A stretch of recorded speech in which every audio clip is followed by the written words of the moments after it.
Hi, I'm Jen from Tea Leaves and Tweed, and welcome to another historical tea session. This morning, we're taking a look at the life of Baisao, the old tea seller, who was a Buddhist monk in 18th century Japan and who is credited with being one of the first masters of what was then a new form of tea known as sencha, or boiled tea, which involved putting the whole tea leaves in hot water and steeping or boiling them to create tea, rather than using powdered tea and whisking it into hot water, as was the custom before. So, in his writings, Baisao talks about going out on location. So he moved from his monastery on Kyushu Island to a riverbank outside of Kyoto in the mid-18th century and set up a tea stall, but he also had kind of a mobile tea selling operation where he would pack up all of his tea tools into 2 bamboo baskets, which he would put on a pole and carry over his shoulders, and he would go out and sell tea by the banks of the river or at scenic landmarks to whoever happened to be there. He would put out a bamboo tube for donations for those who wished to give him something towards the tea, and he would make tea for people. And he had a very kind of unfussy way of looking at tea, even though he was using this new type of tea known as sencha. So I thought I'd share a lovely kind of on-location outdoor tea session. I've packed up my tea things into an old bike basket that I've rigged up with straps to carry on my back. I don't have quite as many things as he does, so I only need 1 basket.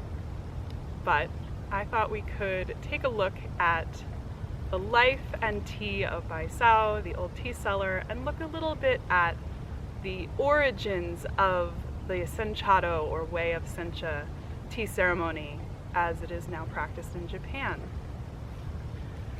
So first of all, I cannot take a charcoal brazier and light a fire and boil my water out here in the park near my house. There are a lot of dry leaves, and we've seen in previous videos how talented I am at lighting fires.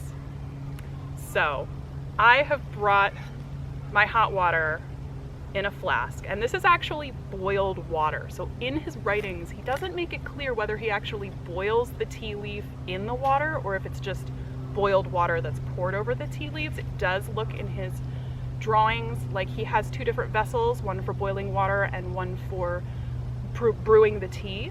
So rather than boiling the water out here, I've taken boiled water. He does reference well-boiled water, and I put it in my travel flask. So I have hot water.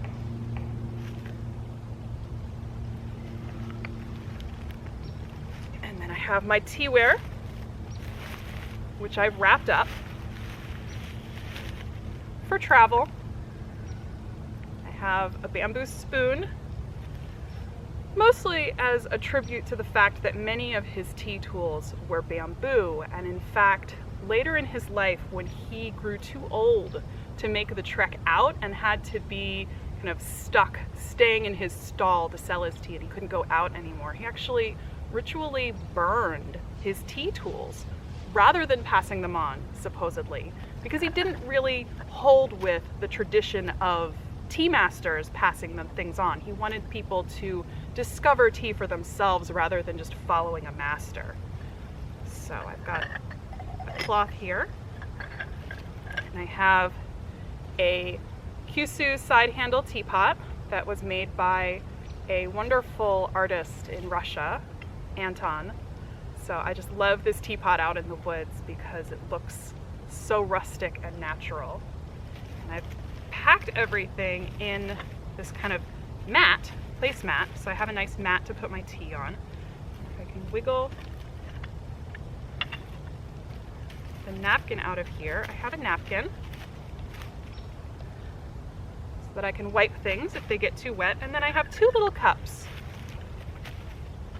Now, I don't have many passers-by here, and I'm not selling tea, but it just seems right to have 2 teacups because I would be brewing tea for whoever passed by should someone come by. And then I have my tea. This is sencha. Unfortunately, I don't have first flush tea from Shiga Prefecture, which Baisao actually references in one of his writings about his friend bringing him a fresh new tea to try and being very excited about it. It's really interesting to read his writings because he reminds me a lot of the tea lovers that I am friends with and the tea lover that I am, in that he doesn't want this to be snobbery or ritual or ceremony or something untouchable, but at the same time, he loves meeting up with a friend and just geeking out over this fresh, pure bud, brand new tea that they brought from their home. So I guess I connected a little bit over that with Baisao. But I just have sencha from the Sencha app, and I'll put the video below where I brewed this for the first time using their app. But today, we're going to be a little bit looser.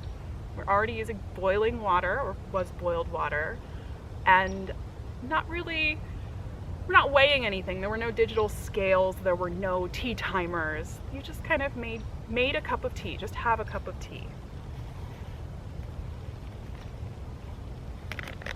So, in this little teapot, I think I'm gonna put 2 scoops of tea.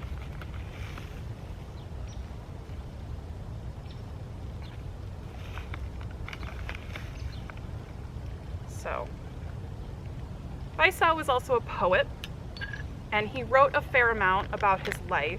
He also wrote a lot of letters, and he wrote a lot just about his feelings. He kind of journaled in a way. So he would write about the fact that he was running out of money and he was cold and he was hungry and he felt bad because he had to ask his friend for more money.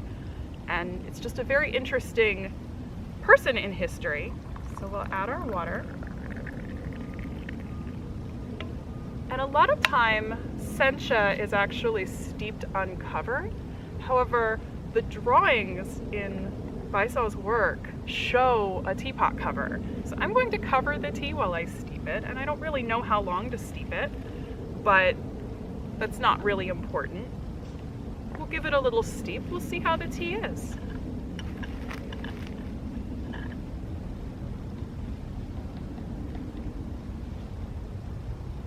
Looks actually pretty good.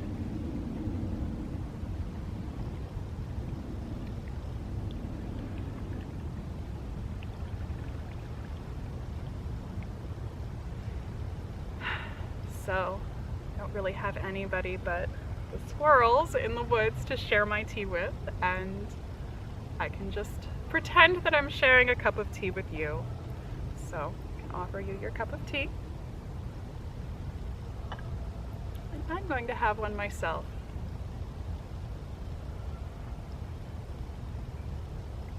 Oh, it's really interesting. The hotter water brings out different flavors in teas, and I think in Japanese tea this actually brings out some of the kind of tart, acidic, astringent flavors rather than the more umami flavors.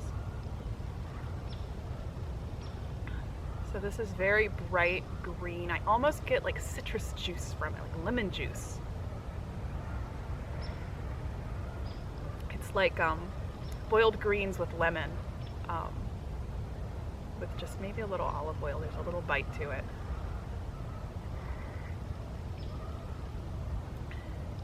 So, Baisao wrote a lot using references to kind of traditional Zen stories.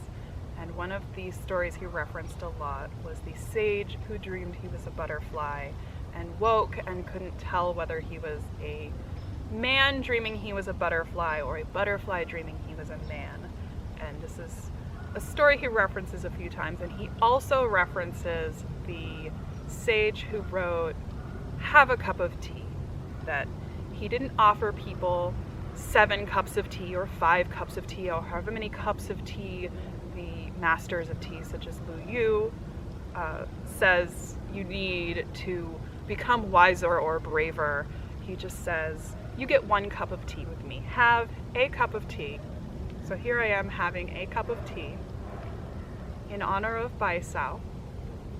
I hope you enjoyed this historical tea session. Thank you for joining me, and I hope you'll join me again sometime. Bye.